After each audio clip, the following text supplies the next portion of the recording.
Mais du coup, on entend les corbeaux, etc. C'est pas grave. C'est pas C'est très la grave. nature. Grave. Qu'est-ce que j'allais dire? En vrai, les études, c'est fatigant. C'est Parce que fatigant. déjà là, t'attends d'avoir ta licence, on n'a toujours pas le diplôme de licence, il faut trouver un master. Et du coup, toi, t'as réussi à trouver le master. Donc, t'es en Master finance, master finance. première année, ouais. Raconte-moi un peu, c'est quoi tes cours? Parce que franchement, je connais pas.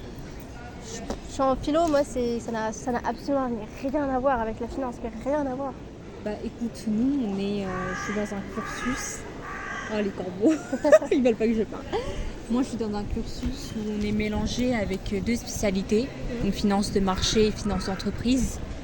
J'ai cours uniquement le jeudi parce que je suis en alternance. Donc, je suis en alternance chez Brinks en tant qu'analyste des contrats et pricing. Honnêtement, les matières, on a des séminaires dans lesquels on a des intervenants de l'extérieur, des fois issus des banques, issus de d'autres écoles comme l'INSEC, l'ESSEC, Sciences Po. On a des profs qui viennent de là-bas, qui enseignent, qui enseignent de différentes écoles et qui nous apprennent leur savoir et leur discipline. Et c'est super intéressant parce qu'également ils partagent leurs expériences professionnelles. Ils nous aident également sur les débouchés parce que honnêtement la finance c'est quoi? C'est c'est très large quand tu dis la finance. Bah c'est ouais, super en fait, large parce que et même dire finance d'entreprise, finance des marchés, c'est super large. Tu peux être dans l'investissement, dans le trading, il y a énormément de sujets, c'est varié. Donc rencontrer des... Mais quand tu dis que tu es en finance, je te jure, c'est vaste. Parce Oui, que c'est flou en fait. Oui, On sait pas ça. trop ce que tu fais en fait. On sait juste que quand tu as des maths, ça c'est sûr. Tu as de la gestion peut-être, je sais pas quoi. Tu as de la comptabilité à la rigueur, mais je sais pas du tout ce que tu fais, ce que tu... Genre vraiment, c'est hyper flou quand tu dis finance. Tu te dis, bah ça a un rapport avec l'argent, mais en même temps... C'est vrai, ça dépend des matières. On fait tout ce qui, comme tu dis, tout ce qui est maths, ça revient à tout ce qui est calcul. Après, j'appelle pas vraiment ça des maths au sens terme, tu vois. C'est plus, comme tu dis, des calculs pour calculer un rendement, pour calculer la croissance, le rendement d'une entreprise, son rendement futur. C'est plus ce genre de choses, tu vois. C'est pas vraiment des maths strictement parlé avec des formules. On a des formules, oui, mais c'est plus pour... En fait, grâce aux formules, on extrait, si tu veux, des données qui nous servent pour argumenter, exprimer comment va l'entreprise, sa santé et tout. C'est plus de l'analyse, si tu veux. Okay. On sert des données, on fait des calculs et tout, par exemple avec le chiffre d'affaires, avec le rendement, les stocks, la dette qu'on a, avec les bilans comptables et tout. On regarde tout ce qui est, voilà, et on en déduit tout simplement... on en déduit comment l'entreprise va, se possède, on devrait investir, dans quel secteur, on regarde en fonction de ça. Donc oui, c'est super large, je suis d'accord. Moi, franchement, dans ma classe, il y a de tout. Hein.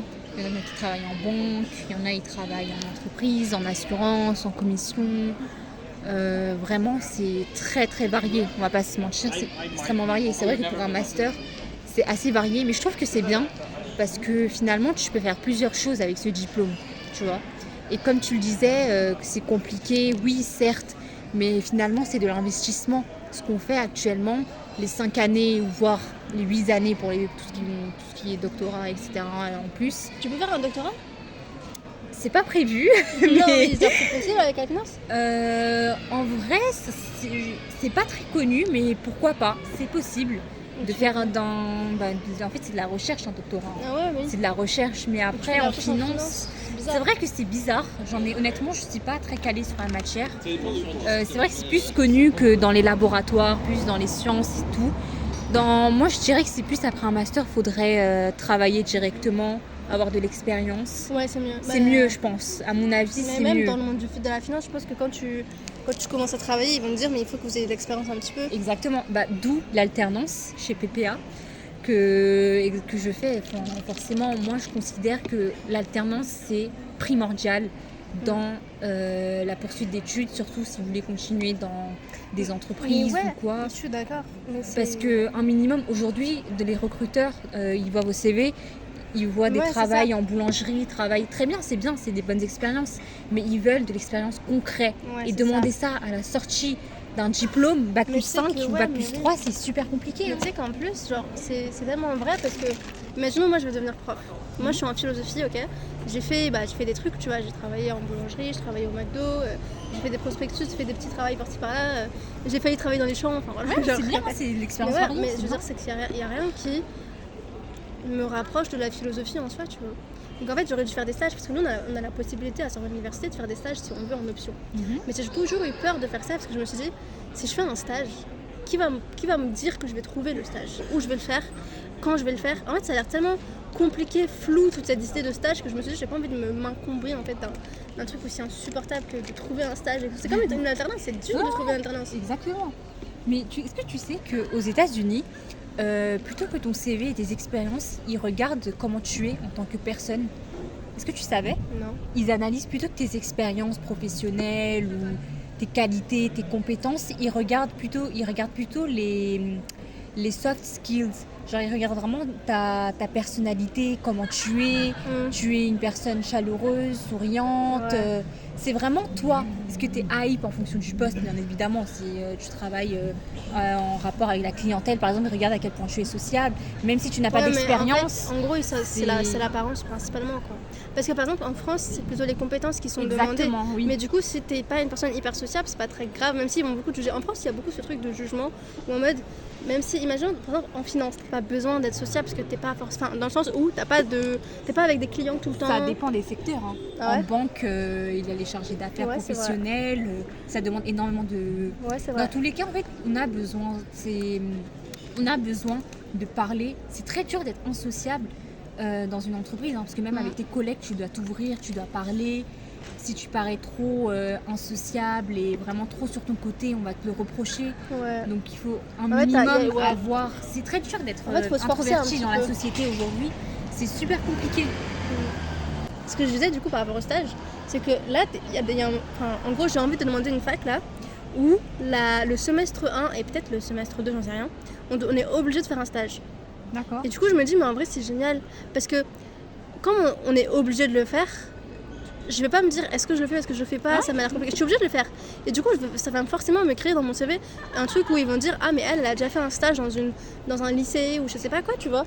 Alors que j'aurais dû le faire avant, mais à la place, j'ai préféré faire un TP, donc j'ai un peu choisi la facilité.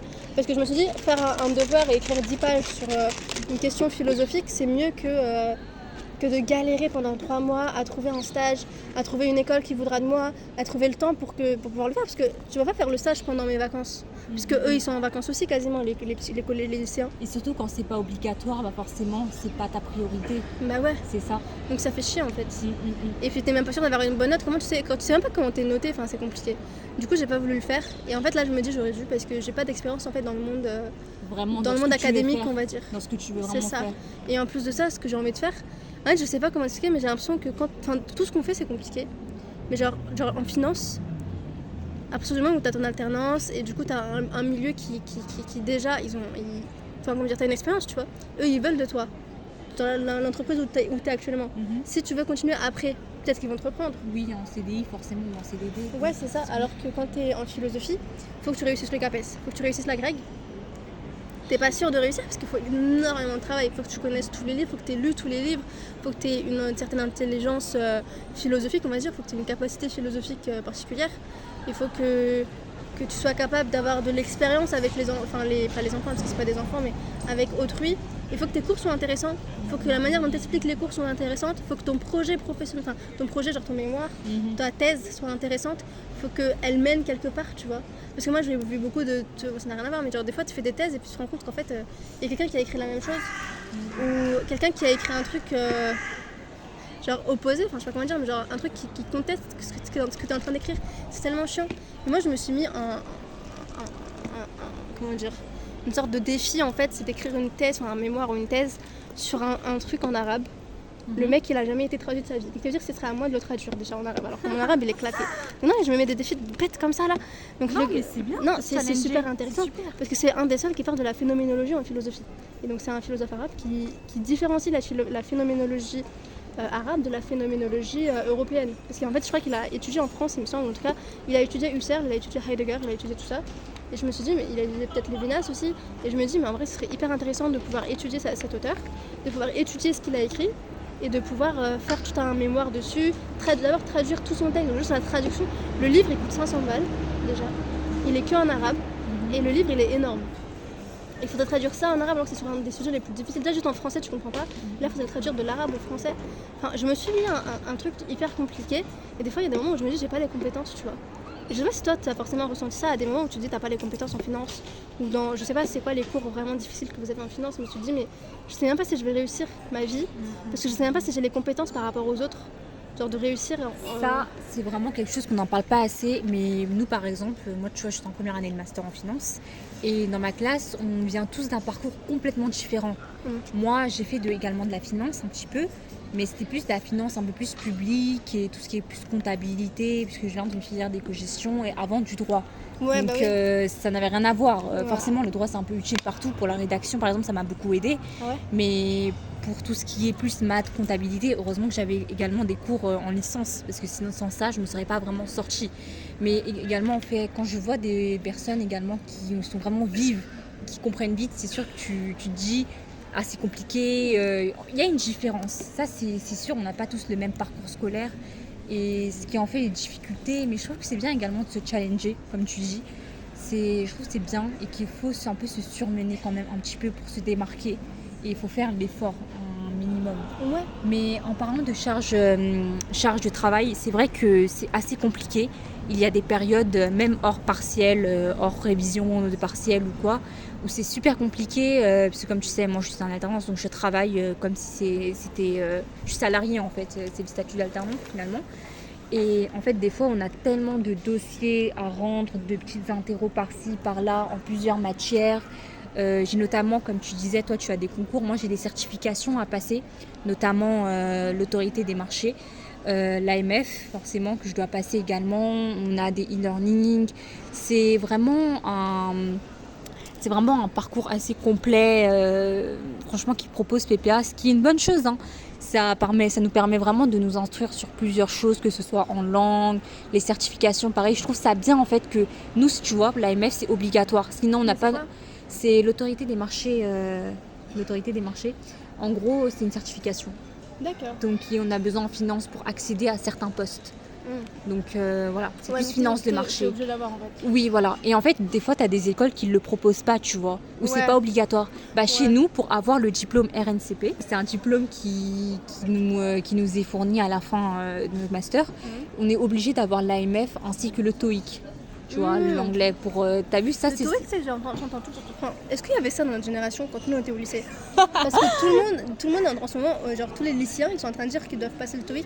C'est vrai que quand nous on était au lycée, il y avait pas vraiment, on n'en parlait pas du TOEIC.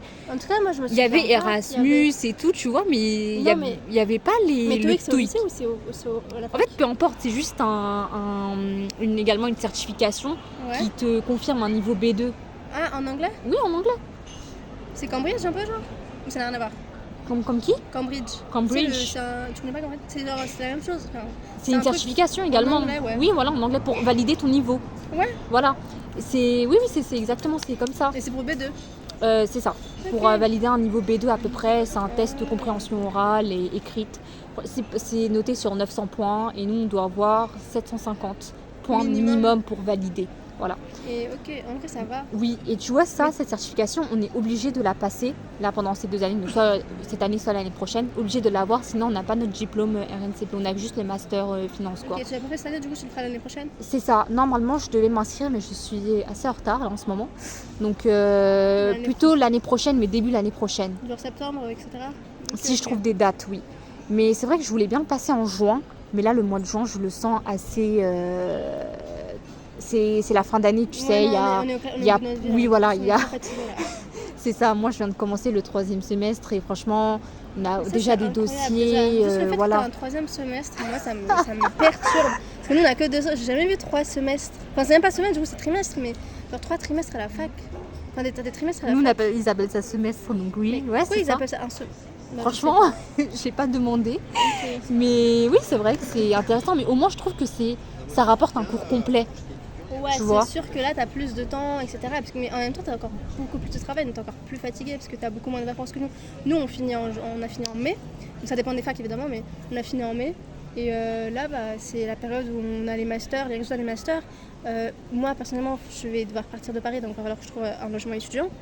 Il va falloir que j'attende les résultats. Et si jamais je passe au rattrapage, il faudrait que j'aille que je révise pour les rattrapages. Enfin, c'est une période un peu... C'est à la fois les vacances, en même temps, c'est la période où tu dois être préparé pour tout. Genre, tu dois préparer ton logement, tu dois préparer... Il faut trouver du travail. Je sais pas comment font les étudiants qui travaillent pas. Parce que, t'inquiète. Je sais pas comment font les étudiants qui travaillent pas parce que comment tu fais pour payer genre ton tout en fait genre tes études, enfin t'as besoin d'argent. Bah ouais, les étudiants ils sont connus pour manger des pâtes hein. Ah mais j'ai eu un appartement pendant une époque et vraiment je mangeais que des pâtes et du riz blanc ou alors avec du ketchup. Ouais, sauce tomate, pâtes hein. Ouais clairement. Voilà, même sauce tomate. C'était du luxe d'avoir du fromage. Mais toi tu rêves, tu crois? Déjà moi le luxe que je me permettais c'était d'acheter du thon. Le thon c'est devenu cher, on en parle pas assez, c'est cher le thon. Avant c'était pas aussi cher, je me rappelle à l'époque. Je parle comme si j'étais une vieille de 80 ans, non mais je rêve. Non mais c'est important de voir l'inflation et le pouvoir d'achat, comment il a réduit. Mais oui, c'est parce que c'est même ça, c'est la partie de finance un peu, non? Oui.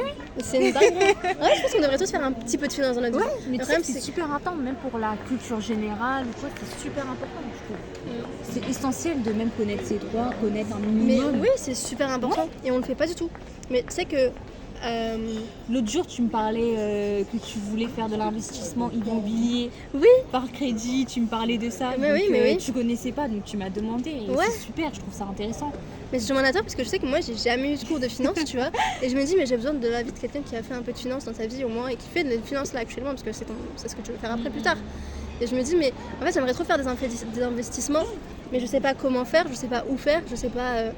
Enfin, tu sais, j'ai besoin d'un avis, tu vois, un avis professionnel. Et je me dis, si je vais voir un agent immobilier, à tout moment, il va m'arnaquer. C'est ça. Enfin, j'en sais rien, tu vois.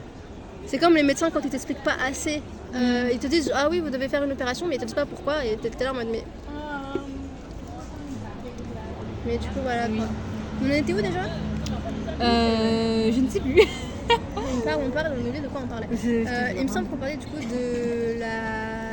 des stages et après on est parti sur le fait que la finance c'est indispensable. C'est comme la philo. Le problème c'est que moi je trouve que la philo on devrait tous en faire plus que. En fait on devrait commencer en première. Je sais que la plupart des gens détestent la philosophie. Mais c'est tellement important. Bien la philosophie. Hein. Mais quand c'est bien expliqué, c'est tellement intéressant. Bien expliqué, hein, pour préciser. Mais tu sais que ça existe la philosophie genre politique et morale, et c'est tellement intéressant. Je sais que ça pourrait être intéressant à étudier genre en droit ou je sais pas, c'est super intéressant et je pense qu'on devrait tous pouvoir étudier un petit peu de philosophie politique, un peu de... Parce que je trouve qu'en fait il y a plein de gens, tu regardes des vidéos sur YouTube etc, où ils parlent un peu de philo, ils sont en mode je suis un philosophe et tout, et ils posent des questions en mode, il y a du bruit, hein. Ils posent des questions en mode pourquoi est-ce que... comment je peux savoir que ce que je vois c'est vrai? Et tu vois, ils posent des questions et j'ai envie de leur dire mais purée, si vous êtes si ça on avait 2 ans de philosophie au moins, tu vois, au lycée, les gens ils auraient la réponse à cette fin. Ils n'auraient pas une réponse complète parce qu'on n'a pas forcément de réponse complète, mais ils auraient des pistes, tu vois. Ils pourraient parler de Descartes, ils pourraient parler de Husserl, j'en sais rien, ils pourraient parler de plein de philosophes. Et en fait t'as besoin de ces trucs-là en fait pour te repérer dans la vie, je pense, pour moi. T'as besoin d'un peu de philosophie pour te repérer dans la vie parce que t'as la philosophie du bonheur par exemple. Ça t'aide sur le moral? Non, en fait ça t'aide à avoir une vision de la vie qui te permet de comprendre la vie en fait. Et comme ça t'as une vision de la vie, enfin tu vois la vie comme une personne on va dire de 50 ans qui a eu de l'expérience et qui comprend enfin ce qu'il faudrait voir de la vie, mais à 20 ans, parce que t'as lu la philo. Moi en ce moment je viens à peine de commencer, hein, c'est pas, voilà. Un truc sur le bonheur de El-Farabi, donc c'est un auteur arabe de l'époque antique, et c'est super intéressant.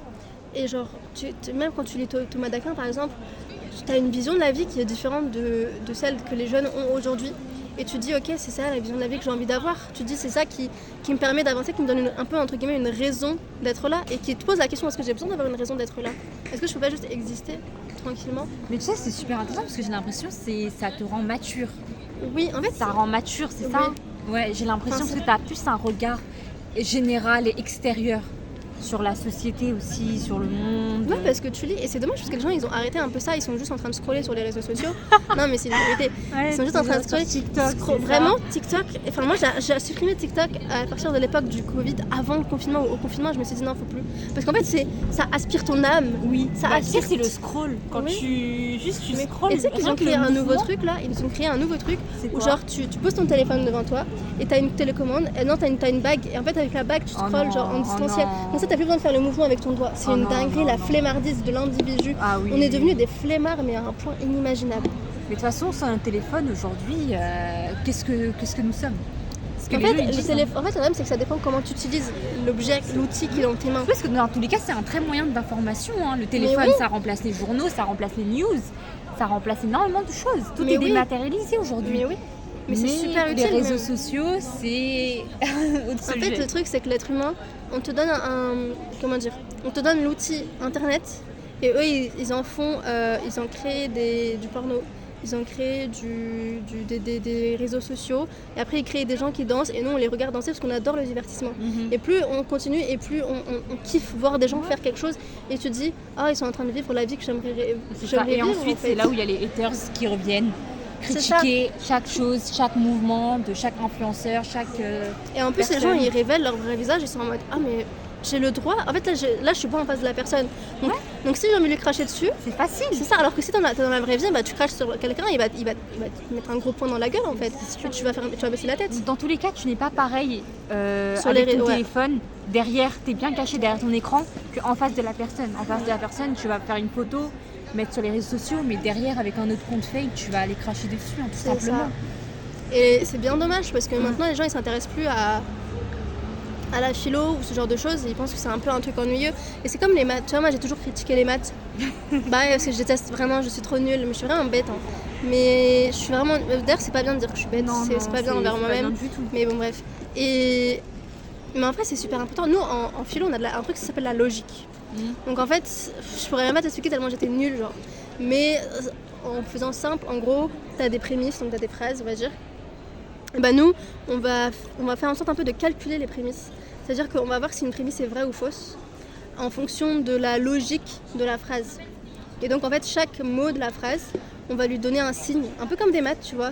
Et ça va faire vraiment une sorte de calcul d'une phrase. Je sais que très très mal, mais en somme c'est super intéressant. En fait ça t'apporte un truc aussi en tant que personne critique, et dans ton esprit critique, c'est super important d'avoir un esprit critique. Oui, ça je suis d'accord, c'est super important.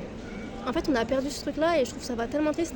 Et moi je me dis, c'est un peu bête ce que je vais dire, mais si j'ai des enfants, en fait j'aimerais trop leur donner, tu sais il y a des livres pour enfants qui expliquent la philosophie, mais genre simplement, tu vois, j'aimerais trop leur offrir ça. Et tu vois, par exemple il y a un K-drama, parce que t'appelles bien les K-dramas. Dis-moi. Tu sais, le K-drama sur, je sais pas comment il s'appelle, mais en gros c'est sur un garçon qui est handicapé mental, et il a un frère qui est infirmier. Et en fait leur mère a été tuée, et le garçon qui a un handicap, il a vu le meurtre en face de lui, sauf qu'il est incapable de dire à qui que ce soit comment est-ce que sa mère est morte, qui l'a tuée. Mais on sait que depuis ce jour-là, il a la phobie des papillons. Oh, it's okay to not be okay. Exactement, merci. Et la fille, il y a donc la fille de cette histoire, l'actrice principale.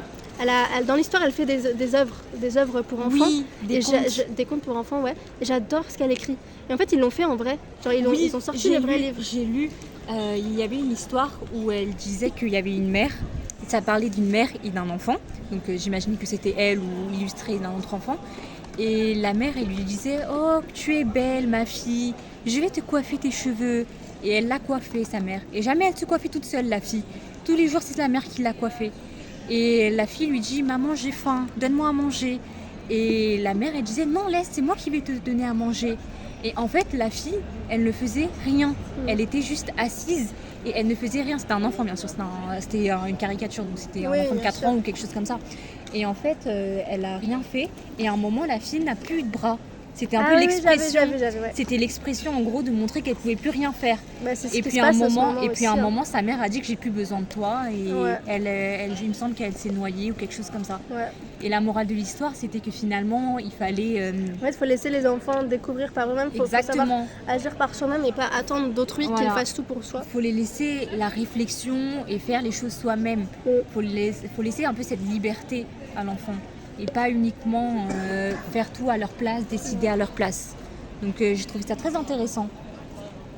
Oui, mais moi c'est ça que je kiffe et les trucs comme ça j'ai envie d'en avoir plein et si j'ai un enfant j'ai envie qu'il lise ce genre d'histoire et qu'il apprenne et que vraiment il crée lui-même son esprit critique et qu'il se dise ok je vois le monde comme ça, je vois que le monde c'est ça, je vois que le monde c'est ça et après quand il va grandir il va comprendre que toutes ces histoires là il va pouvoir les retranscrire en fait dans le monde des adultes entre guillemets et il va se rendre compte un peu plus facilement de pourquoi est-ce que le monde il est comme ça et pourquoi est-ce que la société elle est comme ça et c'est super important et moi j'ai plein de livres chez moi et j'ai envie de philosophie et j'en ai pas lu la moitié quoi et je me dis cet été c'est un peu mon goal c'est de lire le plus possible c'est ça c'est très important la lecture mais oui. Et aujourd'hui également les enfants il y a une étude qui a démontré qu'ils font énorme et ça il y a des enfants toujours en CP CE1 et tout qui savent pas très bien lire mais oui. Et le taux il continue à descendre je comprends pas et pareil pour les fautes d'orthographe forcément les fautes d'orthographe c'est une dingue la faute est souvent rejetée sur les téléphones bon après ouais j'ai envie de dire ils ont pas tort. Je sais pas si t'as vu la nouvelle un peu tendance ouais. sur moi je vois ça sur YouTube parce que moi je suis un peu vieille du coup je regarde les shorts sur YouTube comme les mamans et vraiment mais en gros c'est une traite comme quoi les gens ils disent qu'en fait genre en gros tu as toujours notre maman quand tu dis qu'il y a un truc qui va pas elle dit pose ton téléphone c'est à cause de ton téléphone arrête d'être sur ton téléphone non tu vois on a tous vécu ça et eux ils disent she was right it is a damn phone genre, enfin mon accent est un peu éclaté mais en gros c'est vraiment à cause de ce putain de téléphone pardon pour la vulgarité oui. C'est vraiment à cause de ce téléphone qu'on voit plus le monde en fait qu'on a arrêté de voir le monde et je trouve ça trop bien qu'il y ait enfin cette tendance en mode les gens ils se rendent compte que c'est le téléphone et même moi je suis tout le temps sur mon téléphone c'est une infamie mais déjà je regarde dans les transports la moitié des personnes sont plus sur leur téléphone sachant que dans les transports honnêtement moi j'ai un peu peur de sortir mon téléphone avec les vols je suis désolée mais voilà surtout quand t'es à côté des portes qui vont fermer à la limite si t'es assis ça va mieux ou soit les gens qui dorment mais tu peux pas rester sans rien dans le métro sinon on te regarde quoi tu vois. Et quand tu vois la majorité des gens ils te regardent même pas en fait ils sont sur leur téléphone mais oui mais tu vas mourir devant eux actuellement vous voyez nous sommes dans un parc et la moitié des personnes sont en train de manger ou sont sur leur téléphone. Mais finalement c'est normal au vu d'aujourd'hui on est en 2024 la montée en technologie on en parle de l'IA d'ailleurs ah non je l'ai ça va être trop ouais l'intelligence artificielle on est dans Black Mirror non mais Black Mirror c'est devenu la référence juste un truc on en parle du fait que l'épisode 1 il m'a traumatisée parce que moi j'étais en première et notre prof d'anglais elle nous l'a fait regarder en anglais traumatisant moi ça m'avait moi je suis en mode je sais pas si t'as vu l'épisode 1 non j'ai pas vu mais j'ai vu certains épisodes de Black Mirror et tu sais que actuellement dans le monde actuel, mais la plupart des vidéos, je trouve que nous sommes dans Black Mirror. Mais en fait, il suffit que regarde. Tu sais pourquoi Black Mirror ça existe parce qu'il se base sur les faits réels et sur ce que les gens veulent faire déjà de base. Donc ce que Black Mirror est en train de représenter, c'est ce qui existe déjà mais dont on ne se rend pas compte et qui est en train de s'accentuer. C'est une dinguerie. Et je sais pas si t'as vu, il y a une fille qui a fait une vidéo sur Instagram. Enfin, c'est sûrement sur TikTok, mais moi je l'ai vu dans les shorts Instagram. Et en gros, elle disait apparemment à partir de juin 2024 ou plus tard, je sais pas, ou juillet peut-être, en fait ils vont avoir accès à notre en fait ils pourront nous regarder tout le temps sur notre téléphone, le gouvernement etc. Et on peut faire une pétition, donc on a le droit de s'opposer ou je sais pas, j'ai pas trop bien compris parce que j'ai pas trop suivi, mais qu'en gros ils ont la possibilité de le faire, vraiment de nous regarder à travers la caméra quand ils veulent. Wow, et c'est une loi qui va passer genre. Elle doit être en cours de discussion. Je pense qu'elle va passer bientôt. Ça va pas je pense pas que ça va être. Ils sont en train de faire une pétition pour que. Voilà, tu m'étonnes parce que. Non, vraiment. Mais ça fait peur. Mais de toute façon, il y a des caméras partout dans le monde. Enfin, je suis sûre que là, si on se tourne bien et qu'on regarde bien, on va trouver des caméras. C'est comme en Chine. En Chine, il suffit que tu traverses la rue avec le bonhomme qui est rouge, tu te prends une amende. Direct, la caméra, elle te détecte. Directement. Alors des fois, tu as des scans de visage également. On te laisse passer. Oui, je sais pas si tu as vu. En Chine, c'est super. C'est la technologie, laisse tomber. C'est comme en Corée du Sud également. C'est vraiment des mondes à part qu'en Europe. Nous, à la limite, on ne sait pas qu'on est loin. On est pas mal également. Mais tu as des fois des scans. En ce moment, nous, tu vois, c'est plus les doigts avec les téléphones ou les empreintes digitales. Tu sais qu'en Corée du Sud, les portes, il n'y a pas de code. Ah, c'est ça. C'est directement quand tu appuies sur la poignée. La poignée, directement, ça scanne tes empreintes et tu rentres. À la limite, tu as un code, mais personne n'utilise le code, quoi. Tu vois, c'est plus la poignée électronique. Bon, après, ça peut être dangereux en cas de cyberattaque ou de problème, tu vois, électrique ou quoi. Si c'est lié, branché à l'électricité, forcément, ça doit être moins safe. Mais bon, après, ils ont leurs moyens. Mais c'est sûr qu'on est espionné partout. Tu vois, j'ai un bon exemple. Par exemple, tu vois, les concerts. Ouais. Aujourd'hui, les concerts. Quel concert tu es allé, toi, récemment?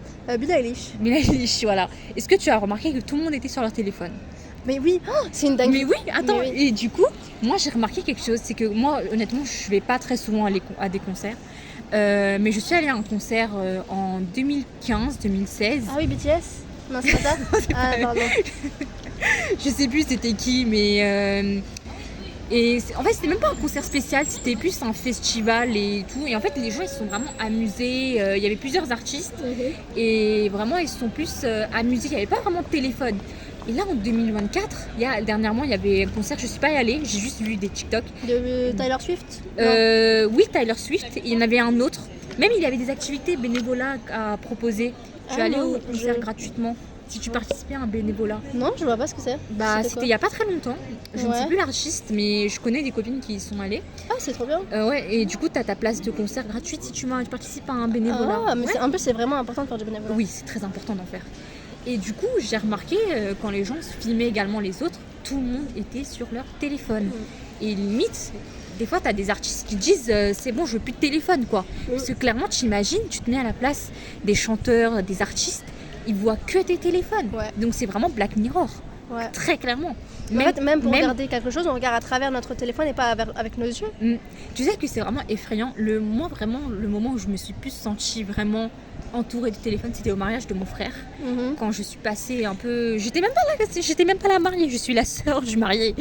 Mais quand je vous dis que j'étais dans le stage, enfin je me suis assise avec mon frère, on prend des photos, je vous dis la vague de gens debout sur leur téléphone, j'ai cru qu'on était à un concert. Clairement. Et d'ailleurs, on avait invité beaucoup de personnes, on était 400, 500, donc vous allez me dire c'est normal. Mais les gens sont souvent assis, personne n'est debout, tu vois. Et en fait, là, quand j'ai revu récemment les vidéos du mariage, je me suis dit, mais waouh, la foule devant avec leur téléphone, c'est effrayant. Désolée, mais ça me fait peur. Et en plus, quand on m'a envoyé les photos, un coup je suis comme ça, un coup je suis comme ça, tu vois. Il n'y a même pas ton bon angle ou quoi, tu vois. Donc vraiment, c'est... Là, on n'est même pas des photographes. Mais en fait, maintenant, notre vision du monde, elle n'est plus à travers nos propres yeux, notre propre conscience, mais elle est à travers... les yeux, on va dire, de notre appareil photo et de notre téléphone, et entre guillemets la conscience, même si c'est pas vraiment ça le terme, mais des réseaux sociaux. C'est-à-dire que c'est plus notre vision du monde, c'est la vision du monde de notre téléphone, et c'est plus notre vision du monde, c'est la vision du monde des réseaux sociaux. Surtout que les réseaux sociaux, c'est souvent c'est exposé à énormément de critiques. Il suffit que tu soutiennes une cause et que les gens viennent te dire leur avis, alors que je suis désolée, mais il y a une liberté quand même. Tant que tu n'attaques personne, tu respectes la liberté d'autrui, tu peux ce que tu veux. Les gens, ils sont quand même venir, les haters, ils viennent de là. C'est des choses qu'ils ne supportent pas tout simplement et que voilà quoi. Mais ce qui est bien avec les réseaux sociaux, c'est qu'au moins tu es au courant de ce qui se passe à l'autre bout du monde. Et pas ce que les médias veulent nous cacher ou la censure. C'est ça. Mais même les réseaux sociaux, quelque part, c'est aussi un bon moyen de donner un avis sur quelque chose. Surtout, oui, en ce moment, surtout que tu remarques que toutes les chaînes un peu médias, que ce soit, tu sais, CNews, tu sais, les trucs comme ça, là, les médias de tout sens, ils sont tous venus sur les réseaux maintenant. Bah oui, maintenant, ils sont tous là. Parce qu'ils savent où sont les jeunes. Nous sommes tous sur TikTok. Donc, enfin pas tous, mais voilà, une bonne partie. Donc voilà quoi. C'est également un esprit de manipulation. On est le jour où les gens ils vont plus s'intéresser. En fait, j'aurais tellement voulu qu'on ait un peu plus de philosophie. Non mais c'est vrai, c'est tellement important je trouve. Ça t'apporte quelque chose, une vision du monde qui est tellement plus claire pour toi. Et ça, même si, parce que tu vois, les gens, on est tous stressés par rapport aux écoles, par rapport au master, par rapport à ci, etc. Et je pense que si tu fais de la philosophie, tu vas dire, mais ok, en fait, genre c'est pas grave. Oui, parce que t'as plus de répartie à mon avis, non ? Non, c'est qu'en fait, tu vas te dire, bah c'est la vie en fait, c'est le courant de la vie. En fait, j'ai combien, enfin, la moyenne, c'est quoi ? C'est 80 ans pour les gens, la vitalité des individus, on va dire. C'est pas vraiment ça le terme, mais voilà. On peut vivre jusqu'à 80 ans, disons au moins. Est-ce que c'est grave si là, maintenant, alors qu'il me reste encore 60 ans à vivre au moins, si je meurs pas maintenant, est-ce que c'est grave si là, j'ai pas été reçue à l'université de Marseille ? Non ? Bah tant pis frérot, c'est pas grave. s'est même pas présenté, tu m'as même pas dit ton nom. On a parlé. Bah écoute, tu peux m'appeler Nami si tu veux. D'accord, enchantée Nami. Étudiante en philosophie? Ouais, c'est ça. Enfin, je suis en train de finir ma 3e année, donc là, je vais passer en master. Comment dire, c'est compliqué. Mais bon, on dit ça va aller de toute façon. Là, j'attends une réponse pour les masters. Sinon, à part ça, bah, je sais pas si je passe au rattrapage ou pas. J'espère pas, puisque j'ai pas envie. Mais au moins, le rattrapage, c'est une chance, quoi. C'est une deuxième chance, un peu. C'est ça. Donc, faut voir comme ça. Voilà. Parce que tu as des cursus où tu n'as pas de rattrapage, faut savoir. Ouais, c'est vrai. Comme les DUT ou en général, tu as des cursus, tu n'as pas du tout de rattrapage. Crois-moi que ça te met une pression. Ouais, bah, tu m'étonnes. Bon, mais, en tout cas, Nami... Présente-toi. Ah, mais moi, on me connaît déjà. Amen. Bah, j'ai déjà dit, j'étais en master finance, première année et tout. Donc voilà, GPPA, Paris Business School. Voilà. Bah, du coup, Nami, merci beaucoup d'avoir participé à ce podcast avec moi. On a pu échanger sur notre vie, plein de sujets. C'était super intéressant. Donc merci de nous avoir écoutés jusqu'à la fin.